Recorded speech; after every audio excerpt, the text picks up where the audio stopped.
नमस्कार, हर्ष न्यूज की तेज गति वाली बुलेटिन छत्तीसगढ़ रफ्तार में आपका स्वागत है। चलिए शुरू करते हैं क्षेत्रीय खबरों की तेज बुलेटिन छत्तीसगढ़ रफ्तार।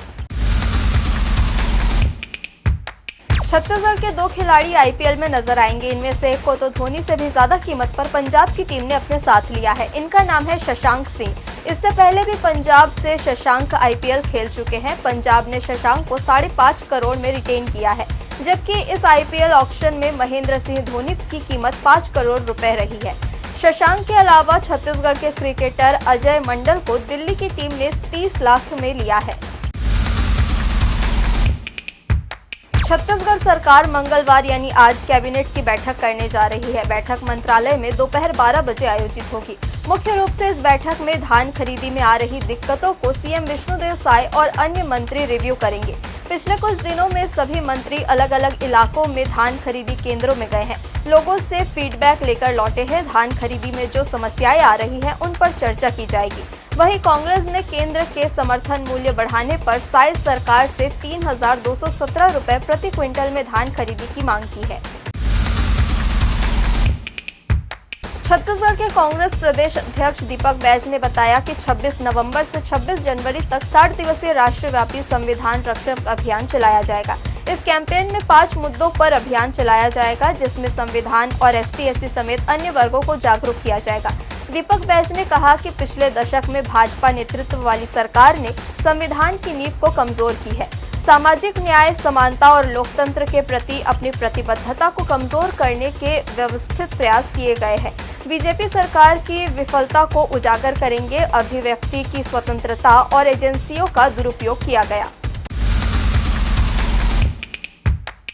रायपुर, कबीरनगर, हीरापुर और बंगाली चौक पर केवल 700 मीटर की दूरी पर 2 फ्लाईओवर बनाए जाएंगे। पीडब्ल्यूडी ने फ्लाईओवर बनाने के लिए फील्ड में अंतिम सर्वे कर लिया है। अब सॉइल टेस्टिंग यानी जिस जगह पर फ्लाईओवर बनना है वहां की मिट्टी का टेस्ट किया जाएगा। उसकी रिपोर्ट आने के बाद निर्माण शुरू करेंगे। फ्लाईओवर बन जाने से रोज करीब 1 लाख से ज्यादा लोगों को 10 मिनट तक बचेंगे।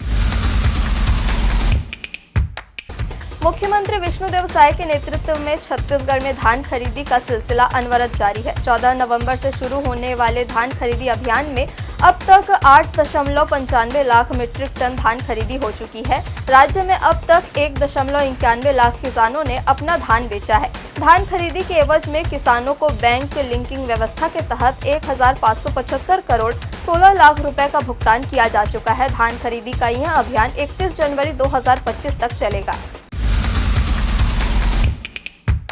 राजधानी रायपुर में प्रधानमंत्री ई-बस योजना के अंतर्गत 100 ई-बसें शीघ्र चलेंगी। राज्य शासन ने निर्धारित क्रियान्वयन agency Raipur urban public service society के बस डिपो सिविल इंफ्रास्ट्रक्चर के लिए जारी केंद्रांश राशि 8 करोड़ 60 लाख के अनुपातिक राज्यांश राशि 5 करोड़ 73 लाख एवं बीटीएम पावर इंफ्रास्ट्रक्चर के लिए केंद्रांश राशि 12 करोड़ 90 लाख, इस प्रकार कुल 27 करोड़ 23 लाख की प्रशासकीय स्वीकृति एवं निविदा आमंत्रण की अनुमति दे दी है। रायपुर छोटे स्टेशनों में आवागमन करने वाले यात्रियों के लिए एक बड़ी खुशखबरी है। SECR की 14 ट्रेनों को अब नियमित कर दिया गया है। मतलब यात्रियों को अब इन ट्रेनों में सफर करने के लिए ज्यादा किराया नहीं देना पड़ेगा। SECR की 14 ट्रेनें स्पेशल बनकर पटरियों में दौड़ रही थी, जिसका खामियाजा यात्री भुगत रहे थे। स्पेशल होने के कारण यात्रियों को ज्यादा किराया देना पड़ रहा था। ऐसे में लोग और जनप्रतिनिधि इन ट्रेनों को नियमित करने की मांग करने लगे।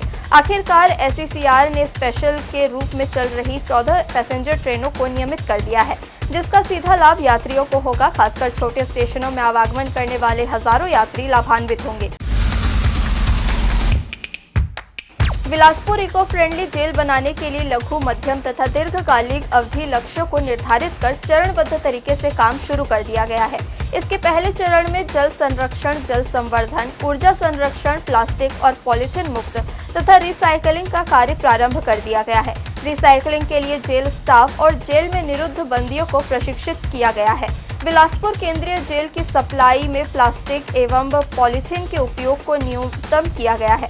साथ ही प्लास्टिक एवं पॉलीथीन रिसाइकलिंग के लिए जेल में ही प्लास्टिक ब्रिक्स बनाने का कार्य किया जा रहा है।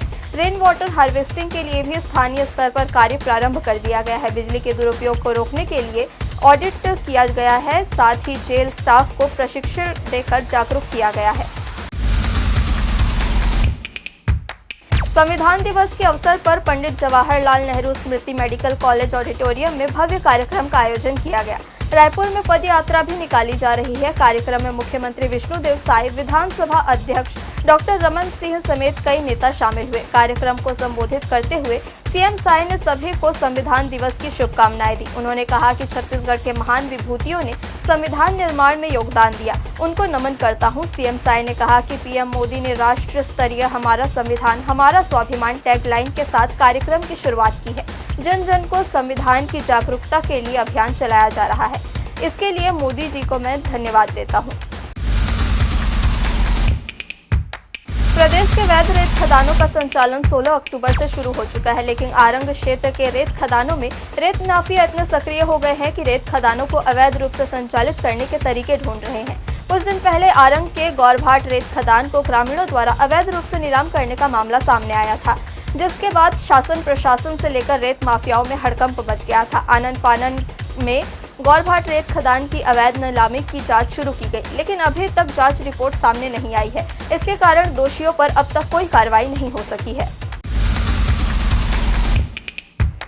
छत्तीसगढ़ रफ्तार की आज की बुलेटिन में इतना ही। अपने आसपास की खबरों से जुड़े रहने के लिए हमेशा बने रहे हर्ष न्यूज के साथ। नमस्कार।